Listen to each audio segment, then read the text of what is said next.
I am afraid of posting things. Hi, my name is Brady Young, and I like to create things.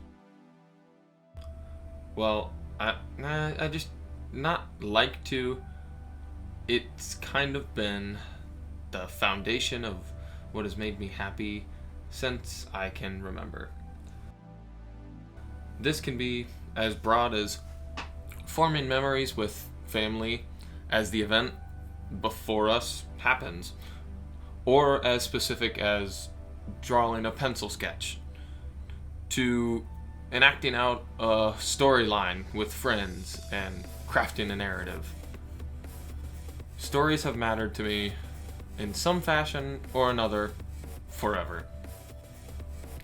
And so I guess that's why I take it with such personal importance to try to get stories right and trying to do right by as many people as possible.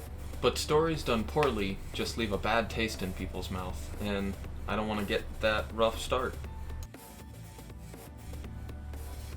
I am unknown in the grand scheme of things.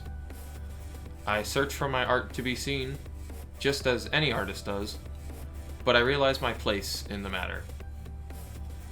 This video hopefully serves as a stepping stone to greater endeavors for me.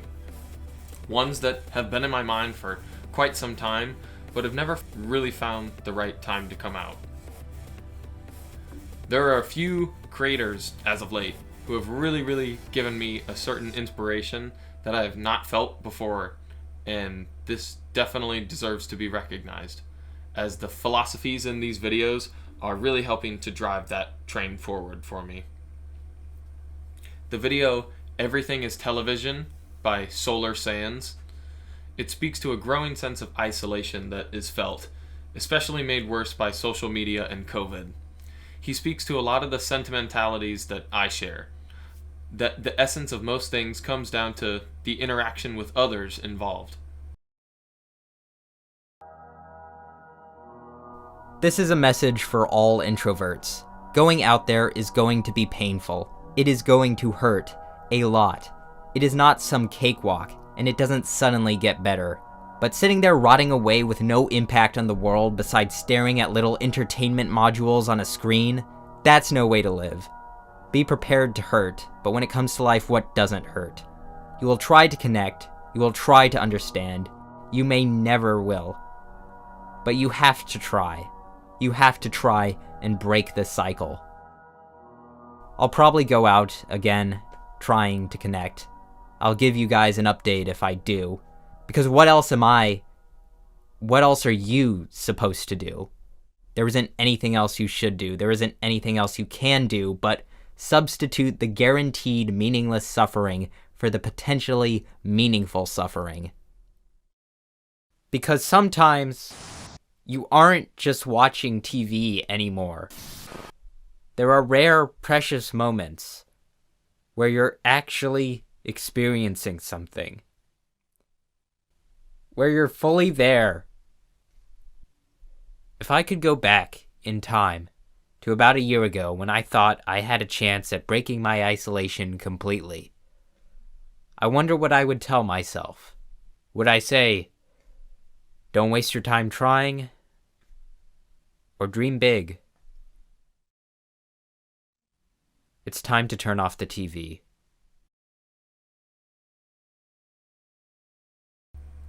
School was not particularly hard for me in the same ways, but I experienced the same exact social anxiety through college and into my life now. Internet celebrity have allowed people to have heightened moments with others that will likely mean nothing to the influencer, but mean everything to the person viewing in the moment. Parasocial relationships, mindlessly consuming content, falling into a cycle that you just can't break.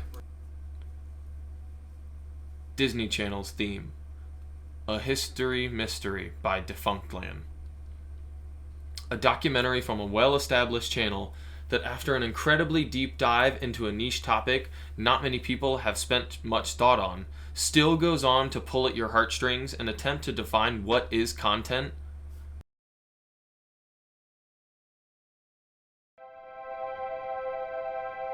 There is a part of me that wants to believe that the truest art, the most worthy, the most important, is the art which is created purely out of love for the form, the art that takes the longest to create, and the art that has the most to say.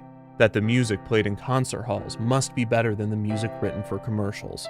That the films that play in theaters must be more important than those uploaded to the internet. That the programming must have more merit than the programming breaks. But I've never fully believed this. In truth, I am more drawn to the unsung artists, those whose work often goes overlooked. Whenever I have the opportunity to speak to these people, there is no shortage of passion, intent, or pride in what they do. It doesn't matter if it was just a job, or if they completed it in a day. It doesn't matter what platform it ended up on, or what they are referred to as. These are artists. They brought everything they had to whatever they were doing, and it showed.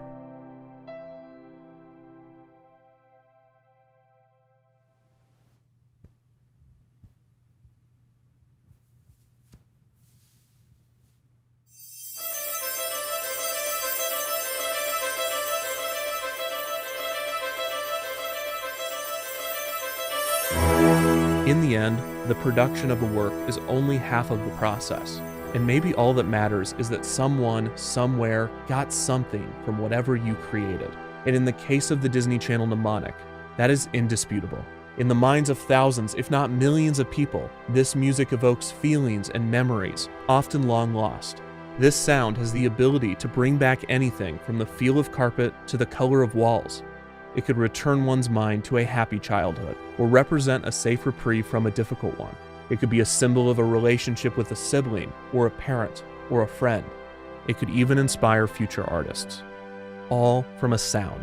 Any one of us, artist or otherwise, would be fortunate, blessed even, to be remembered for a single note.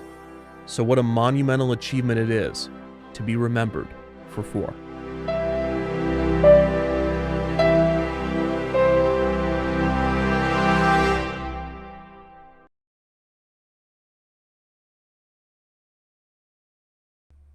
What is a video? And why is it different from a movie or a film?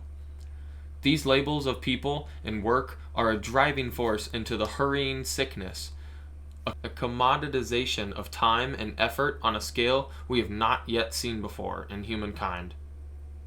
Do I want to make things for the world, for myself, or for the others? Is it selfish to strive to make things better and better to share with the world? Or is it the ultimate pursuit of selflessness? This video could very well get 0 views, outside of my immediate sphere of friends and family that I share it with. It might get 5. It might get 50. But if those 50 people enjoy what I have to share and say with the world, then I will keep sharing my message. I have found remediate success on sharing my art on Instagram. But as I am sure as many people have struggled with, I seek a greater sense of fulfillment, that somehow my art is not good enough if it's not reached by X amount of people, or that I don't get to work on my dream project in the future. But that's not what the artistic journey is about, and it can't be about that, or else I will fall back into those same pitfalls. I don't want to endlessly watch others in my free time. I want to create things with the people that I love. That list of people sometimes feels small, and that is due to my own attitudes towards them, when I overwhelm myself with things that don't matter. And then I realize my mind is playing tricks on me, and I remember that those that love me back. There are things around me that I really want to document, things that I have observed for quite some time. Without giving away where the ideas might go, there is a film about a man, a film about pizza, and a film about a town that I really need to investigate just to settle my own inner voices. And as the Funkland so incredibly chose to honor the legacy of someone by sharing their music throughout the video, I feel called to do the same with a friend of mine. The music for the entirety of this project was provided by my good friend Josh Mulroney at Soup. I could spend forever editing this. I could procrastinate, adding this effect and that, just as I often do with a lot of stuff, but this one's just gonna go on out there, and hopefully it starts me on a journey of doing more and more until I get where I want to be. Thank you, and I'll see you soon.